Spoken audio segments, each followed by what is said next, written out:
छत्रपति शिवाजी महाराज की कहानी 20 मिनट में हिंदी में। परिचय। छत्रपति शिवाजी महाराज भारत के सबसे महान योद्धाओं और रणनीतिकारों में से एक थे।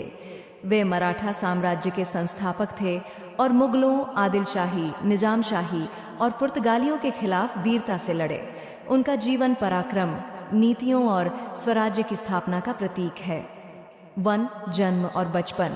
शिवाजी महाराज का जन्म 19 फरवरी 1630 को शिवनेरी किले में हुआ था।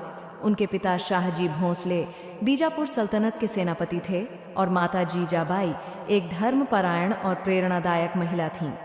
उन्होंने बचपन से ही शिवाजी को रामायण, महाभारत और अन्य धर्म ग्रंथों की कहानियां सुनाईं, जिससे उनमें पराक्रम और न्याय की भावना विकसित हुई।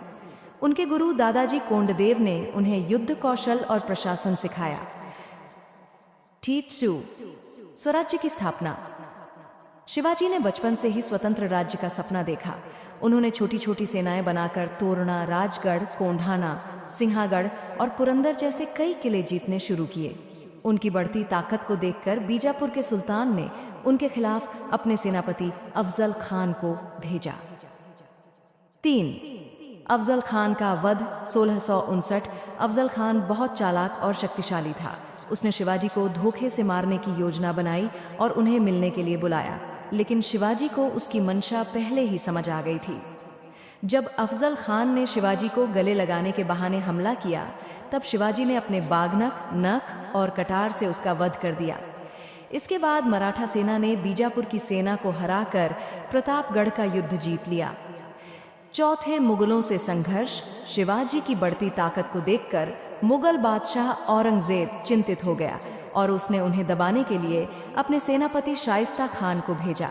शाइस्ता खान ने पुणे पर कब्जा कर लिया, लेकिन 1663 में शिवाजी ने एक गुप्त हमले में उसके शिविर पर धावा बोल दिया और उसे हरा कर खदेड़ दिया। इसके बाद औरंगजेब ने अपने सबसे बड़े सेनापति जय सिंह और दिलेर खान को भेजा। इन दोनों ने मिलकर शिवाजी को पुरंदर किले में घेर लिया, जिससे मजबूर होकर शिवाजी को पुरंदर की संधि 1665 करनी पड़ी और कुछ किले मुगलों को सौंपने पड़े। 5 आगरा कांड 1666। शिवाजी को संधि के तहत औरंगजेब से मिलने के लिए आगरा बुलाया गया। वहां औरंगजेब ने उन्हें बंदी बना लिया, लेकिन शिवाजी अपनी बुद्धिमानी से फलों की टोकरी में छिपकर जेल से भाग निकले। इसके बाद उन्होंने अपनी सेना को फिर से संगठित किया और मुगलों से एक एक कर अपने किले वापस लिए। 6 छत्रपति की उपाधि 1676। शिवाजी ने 1674 में रायगढ़ किले में एक भव्य समारोह में छत्रपति की